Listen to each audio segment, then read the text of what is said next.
Assalamualaikum warahmatullahi wabarakatuh. Perkenalkan, nama saya Faizul Anwar. Saya mahasiswa Sidiki Al-Hamidi Banyuanyar, dan saya sekarang akan mempresentasikan tentang halayak humas.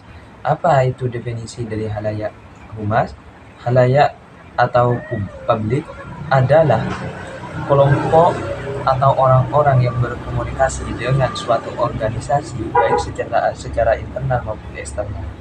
Ya, intinya yaitu definisi dari halayak ialah kelompok ataupun komunitas ataupun orang-orang yang bertugas, yang berkomunikasi dengan suatu organisasi maupun secara internal maupun secara eksternal. Apa itu internal ataupun eksternal? Kalau internal merupakan kelompok yang berada di dalam suatu organisasi atau suatu perusahaan. Yang eksternal yang di luar organisasi maupun di luar. Dan halayak bisa dibagi menjadi dua bagian. Yang pertama yaitu halayak internal, yang kedua adalah halayak eksternal. Seperti apa contohnya halayak internal dan eksternal, publik internal ataupun publik eksternal? Contoh halayak bisa dikualifikasi dengan dua bagian, yaitu publik internal dan publik eksternal. Seperti apa contohnya? Ketika kita berada di suatu perusahaan, seperti contohnya PT Pertamina. Siapa saja halayak yang berada di PT Pertamina, yang berada di dalam PT Pertamina, yang tentunya yaitu seluruh staf, karyawan, termasuk karyawan itu merupakan halayak yang berada di dalam perusahaan. Biasanya kalau kita akan mengadakan atau membuat produk baru, biasanya yang mencoba duluan atau yang didapatkan duluan yaitu karyawan. Yang kedua ada yang publik eksternal. Seperti apa contohnya kalau publik eksternal? Publik eksternal seperti pemerintah, ada pemasok, ada juga konsumen, ada juga customer. Itu merupakan halayak di luar perusahaan atau di luar organisasi. Halayak publik internal yang pertama yaitu hubungan dengan karyawan. Relasi yang dilakukan antara lain adalah untuk menciptakan bentuk hubungan atau komunikasi dua arah yang baik antara pihak manajemen dengan para karyawannya, dengan senantiasa berkomunikasi dengan mereka, yakni mendatangi mereka dan bercakap-cakap dengan mereka, akan diketahui sikap, pendapat, kesulitan, keinginan, harapan, dan perasaannya. Tentunya di sini ada halayak publik internal, hubungan dengan karyawannya. Tentunya kita harus mempunyai hubungan yang baik dengan karyawan, termasuk dari manajemen itu. Apabila ketika mengalami suatu masalah, yang tentunya kita harus mempunyai berkomunikasi dengan seluruh staf yang ada di perusahaan ataupun di luar perusahaan. Yang kedua yaitu hubungan dengan pemegang saham atau stakeholder relation. Sebab besar kecilnya modal menentukan besar kecilnya, sehingga hubungan dengan stakeholder ini tidak boleh dikesampingkan oleh pihak perusahaan.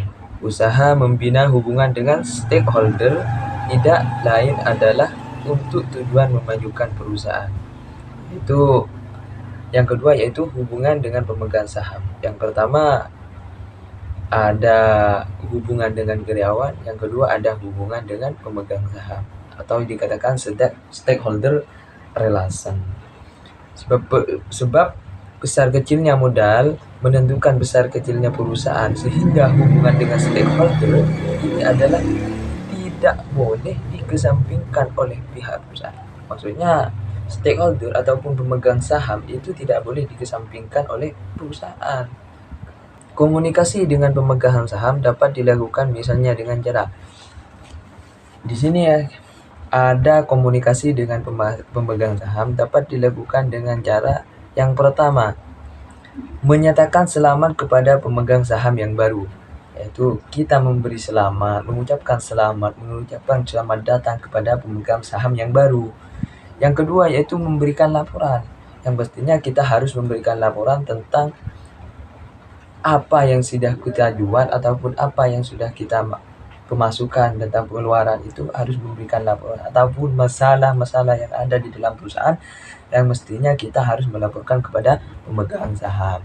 Yang keempat, mengadakan pertemuan. Ya pasti itu kalau kita mau berbicara dengan pemegang saham, yang tentunya kita mengadakan rapat ataupun pertemuan. Yang ketiga, mengirim majalah organisasi. Yang ketiga yaitu mengirim majalah organisasi. Halayak publik eksternal. Ya, di sini akan dijelaskan tentang halayak publik eksternal.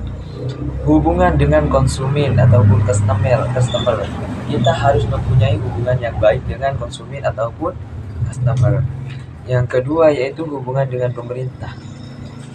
Yang ketiga yaitu hubungan dengan komunitas. Yang keempat adalah hubungan dengan pendidikan. Di sini saya akan menjelaskan satu persatu tentang hubungan dengan konsumen.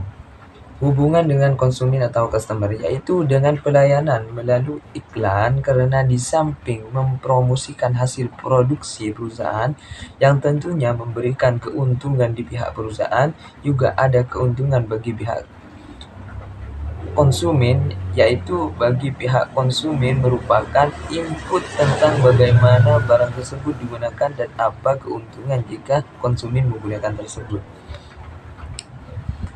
Ya tentunya kita harus melakukan hubungan dengan konsumen ataupun customer yaitu dengan pelayanan memulai dengan iklan.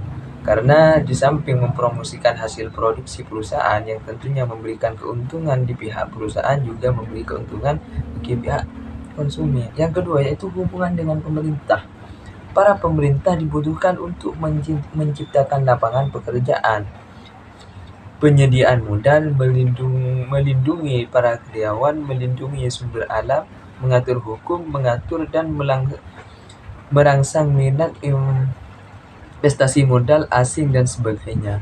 Yaitu tugasnya hubungan dengan pemerintah. Hubungan dengan komunitas. Yang dimaksud dengan community ataupun komunitas di sini adalah masyarakat sekitar atau masyarakat setempat atau tetangga, ataupun kegiatan komunikasi relation yang harus dilaksanakan. Misalnya, satu, memberikan beasiswa bagi yang melakukan, khususnya bagi masyarakat keliling perusahaan. 2. Mendirikan sekolah dalam usaha menggalakkan pendidikan. 3. Mendiri asrama-asrama bagi mereka yang memerlukan. 4. Mendirikan tempat ibadah. Yang kelima, mengadakan pembagian makanan dan lain-lain. Hubungan dengan pendidikan. Kegiatan public relation ini dalam rangka mengatur dan membina hubungan baik dengan lembaga-lembaga pendidikan. Misalnya, 1. Memberikan sumbangan dana untuk pendidikan. Yang kedua, memberikan sumbangan untuk pembangunan sekolah. 3. Memberikan beasiswa.